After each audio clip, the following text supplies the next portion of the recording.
Thomas Guignard, c'est le bibliothécaire spécialiste des identifiants uniques pérennes à l'Université Laval. Il remplace Charlie Lessard-Berger pendant son congé de maternité. Il coordonne le développement et l'intégration des identifiants uniques pérennes au sein de la communauté universitaire, contribuant ainsi à accroître la visibilité des travaux de recherche.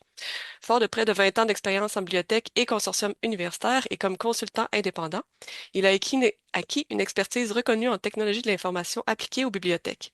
Thomas œuvre à promouvoir des systèmes d'information ouverts et interconnectés au service de la découvrabilité et de l'accès universel à la connaissance, rien de moins. Donc, ça me fait plaisir de lui laisser la parole. Thomas, à toi le plancher. Merci Émilie, bonjour tout le monde, bienvenue pour cette première présentation. Aujourd'hui, on va parler d'identifiants pérennes, donc PIDS en anglais, c'est souvent l'acronyme qu'on utilise, PIDS pour Persistent Identifiers, mais en français, on parle d'identifiants uniques pérennes également. Et puis là, vu le contexte de la semaine, je vais essayer de me focaliser sur les données de recherche avec ces identifiants pérennes, sur les enjeux et puis les développements récents. Comme c'est une présentation assez courte, je vous invite à garder vos questions pour la fin. On aura quand même un petit peu de temps pour poser des questions vers la fin. Aujourd'hui, je vais commencer par un petit rappel de ce que sont les identifiants, à quoi ils servent. On va parler ensuite de la stratégie nationale au Canada sur les identifiants uniques. Je vais vous montrer quelques exemples de ce qui va bien et puis ce qui va encore un petit peu moins bien. Et puis surtout, ben, comment est-ce qu'on peut aller, aller de l'avant pour résoudre les problèmes qui restent. Et puis on va parler d'un nouveau venu, le RAID. Je vous en dirai plus un petit peu plus tard. Et puis on va conclure ensuite là-dessus. Donc, de quoi on parle? Donc, les identifiants uniques pérennes, ou donc PIDS, ce sont dans l'écosystème de la recherche, on va dire que on cherche depuis longtemps à identifier, garder la trace de tous les intervenants, tous les éléments. Et puis, on a développé tout ça, pour ça, toute une galaxie d'identifiants. Vous connaissez peut-être ORCID qui identifie des personnes. On a le ROR qui va identifier des organismes comme les universités ou des subventionnaires. Le DOI, qui est peut-être le plus connu, le plus courant, qui existe depuis longtemps quand même, qui a commencé par décrire surtout des publications et puis des jeux de données, mais qui avec le temps s'est également été appliqué à d'autres types d'objets, donc des financements, des logiciels, et puis maintenant c'est appliqué à presque tout. Du reste, la dernière version de Zotero, on peut mettre un DOI sur tous les types de documents. En plus de DOI, on a des identifiants plus spécialisés. Donc, il y en a qui sont comme le RRID, qui est utilisé pour les instruments et équipements de recherche, ou le SWID pour les logiciels. On va parler du RRID un petit peu plus tard. Et puis, on en a quelques-uns qui sont en fait basés sur le DOI, comme le IGSN pour les spécimens biologiques. Là, on parle d'identifiants qui sont plus niches dans un domaine particulier, mais en fait qui participent au même à un même écosystème d'identifiants. Et puis plus récemment, donc, le RAID pour les projets de recherche dont on va reparler tout à l'heure. Ces identifiants ils sont importants parce que comme ça, on peut identifier donc, chaque élément, comme leur nom l'indique, mais également permettre une traçabilité, de permettre de citer facilement des publications, des données. Et puis surtout, ils permettent l'interopérabilité parce que le potentiel des identifiants, il ressort vraiment lorsqu'ils sont reliés. Donc, par exemple, qu'on puisse lier, on a certaines personnes qui appartiennent à une certaine université, qui font partie d'un certain projet, qui utilisent des instruments, qui génèrent des données, qui les utilisent pour faire des publications, etc. Et on garde le lien entre ces différents éléments. Un exemple de ces systèmes qui communiquent. Donc là, ici, j'ai pris l'exemple d'un article qui a été co-rédigé par un professeur de l'Université Laval qui travaille sur l'efficacité énergétique. Ce monsieur cite un jeu de données qu'il a déposé dans Borealis, qu'il a lui-même donc généré avec sa recherche. Donc l'article cite le jeu de données à travers un DOI qui pointe vers Borealis. L'article lui-même, il a un DOI, donc les métadonnées sont envoyées à Crossref. Le jeu de données a un DOI, les données sont envoyées à DataSite. DataSite et Crossref sont comme des mécanismes de diffusion de données. Dans les deux cas, les chercheurs sont identifiés par leur numéro ORCID. Donc, grâce à tout ça, les informations se retrouvent dans le profil ORCID du professeur. Et puis, ces publications sont affichées automatiquement sur des pages web de l'Université Laval. tout fonctionne bien, on peut aller prendre l'apéro. Euh, Grâce à ça, donc, on, il y a une reconnaissance de l'importance stratégique des identifiants pour la recherche, qui font que plusieurs pays ont mis en place une stratégie nationale pour les identifiants.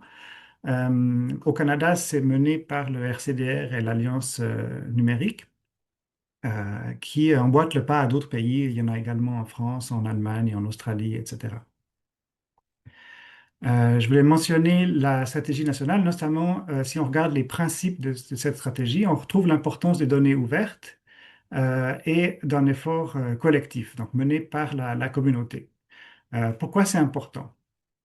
Si je regarde le principe des données ouvertes, si on revient sur le principe que la force des identifiants, c'est cette interopérabilité, elle nécessite que les métadonnées soient facilement accessibles.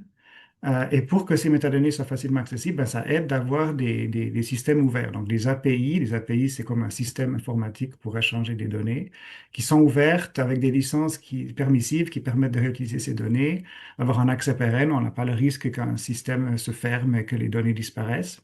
Donc, tout ça veut dire que, on souhaite que les données soient le plus ouvertes possible. On souhaite aller vers un accès libre à toutes ces métadonnées. Pourquoi c'est important? Bon, revenons à notre exemple de tout à l'heure, donc le même article que je vous ai montré tout à l'heure dans Applied Energy.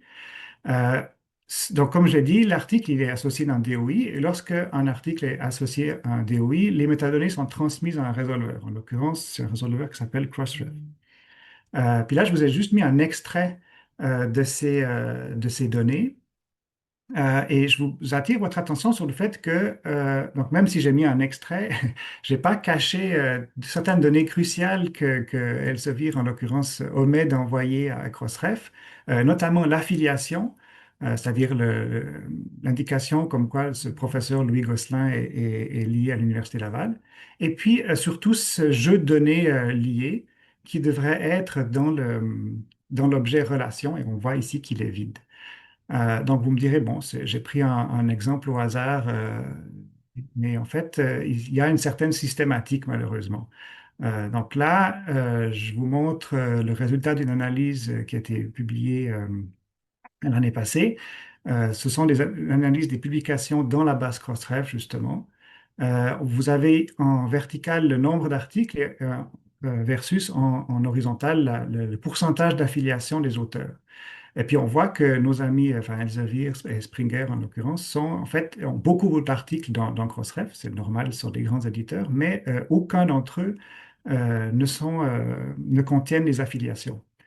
Et c'est problématique parce que ces informations sont fournies par les chercheurs au moment du dépôt, les éditeurs les ont, il y a la place pour les mettre dans les métadonnées, la structure est en place, mais les informations ne circulent pas.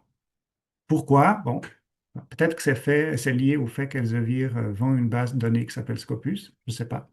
Mais en tout cas, c'est un problème en ce moment. Heureusement, il y a des solutions. Donc, il y a des opérations de nettoyage de métadonnées. Crossref travaille notamment avec la California Digital Library et l'Université de Leiden sur des programmes d'enrichissement des métadonnées. Ces programmes sont au sein d'un projet qui s'appelle Comet. Et puis là, pour l'exemple des affiliations, suite au travail de nettoyage, euh, on a réussi à rajouter les affiliations pour beaucoup d'auteurs d'articles qui étaient publiés chez Elsevier et Springer, pour pousser de 0% à plus de 80% le nombre d'articles qui ont ces affiliations. Et le résultat est publié dans la base ouverte OpenAlex auquel tout le monde a accès. Je vous ai choisi, j'ai pris un exemple chez Elsevier. Des fois, on n'a pas besoin de regarder beaucoup plus loin pour trouver des exemples de choses à améliorer. Donc là, je vous montre un rapport récent qui porte sur ORCID, qui a été déposé sur l'archive institutionnelle de l'Université Laval. Puis malheureusement, à cause d'une limitation du logiciel DSpace qui sous-tend cette archive, on peut identifier que l'auteur qui appartient à l'Université Laval par un numéro ORCID. Et puis, les ORCID ne sont pas transmis à DataCite. C'est un problème qu'on connaît. Euh, D'autres logiciels, par exemple ePrints, qui est utilisé à l'INRS, où le même document a été déposé, permettent de faire tout ça. Donc, c'est pas un problème insoluble, c'est juste il faut le résoudre. Et heureusement, on travaille à une solution. Il se trouve que DSpace est un logiciel open source, donc il y a du monde qui est en train d'essayer de résoudre ce problème. Mais il y en a encore. Euh, un autre exemple pour revenir aux jeux de données. J'ai parlé tout à l'heure du RRID, donc on parle d'identifiants qui sont un peu plus niches, qui ont pas vraiment leur place dans les métadonnées, malheureusement. Donc le RRID, c'est le Research Resource Identifier, donc un identifiant de ressources de recherche. C'est utilisé notamment pour des laboratoires ou des spécimens. Ici, je vous montre le cas de la Fonderie canadienne d'optogénétique et de vectrologie, qui fournit des outils biologiques, comme par exemple des virus, que les chercheurs utilisent pour leur recherche. Et les chercheurs qui utilisent ces outils sont tenus de citer la fonderie via leur RRID lorsque, ils publient leurs résultats de recherche.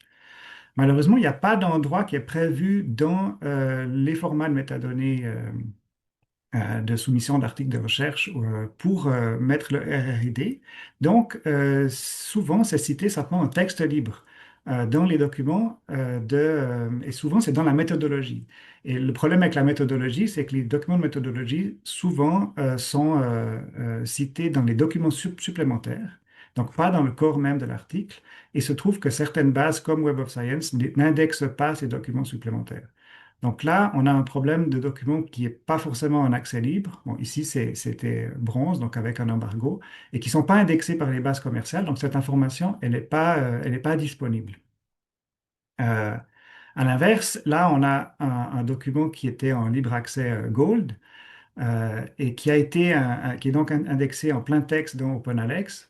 Et la mention du RID, même si elle est dans le plein texte, est indexée et puis on peut retrouver l'article par cet identifiant. Donc là, par exemple, avec cette base de données qui permet de naviguer, d'afficher tous les articles qui mentionnent un certain objet, la fonderie justement de optogénétique, on peut retrouver la liste d'articles qui citent cette fonderie grâce à cette indexation. Euh,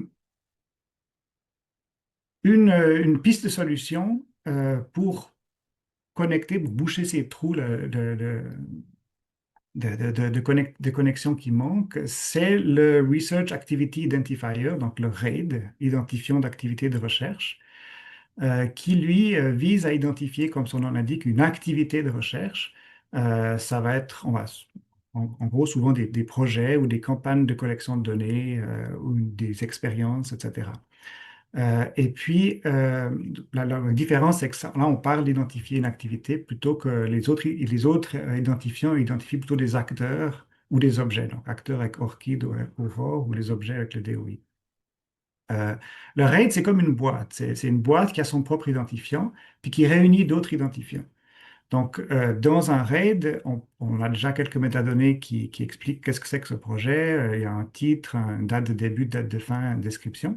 Mais après, on va lier toutes les parties qui forment ce projet. Donc, ça peut être des chercheurs qui eux-mêmes ont une certaine affiliation. On va avoir ou certains rôles, chercheurs et co-chercheurs. Il y a des organismes, organismes principaux, des organismes partenaires, des subventionnaires, etc. Peut-être que ce projet va faire appel à certains instruments ou laboratoires ou spécimens. Il va être financé par, il y a une source de financement qui peut être identifiée qu'un DOI. Au fil du projet, des jeux de données sont générés. Ces jeux de données peuvent être identifiés également par leur DOI et mentionnés dans le RAID. Et puis, lorsque les publications commencent à sortir, ces publications également peuvent être liées au RAID. Et puis, il y a même un système de sous-projet. Donc, on peut de nouveau créer un RAID pour un sous-projet au sein d'un RAID. Donc, ça sert à relier les objets dans le même projet, les données, les publications, les logiciels, etc. Ça permet de suivre l'évolution d'une activité dans le temps. Donc, tous ces liens sont connectés avec une notion temporelle. Donc, on peut dire quand est-ce que ça a été ajouté. On peut clarifier grâce à ça, qui a fait quoi et dans quel contexte, donc ce qui est très important lorsqu'on parle de transparence de la recherche.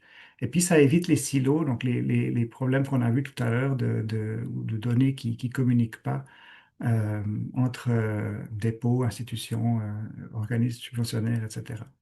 Le RAID a été développé par le Australian Research Data Commons, et utilisé en Australie depuis quelques années. Et puis, il est en cours d'adoption dans d'autres pays, notamment au Canada, où le projet est mené par l'Alliance, qui est en ce moment en train de rechercher des projets pilotes. Donc, du reste, je vais vous mettre tout à l'heure le lien dans le clavardage pour un formulaire que l'Alliance a partagé. Ils sont en train de chercher des projets pilotes.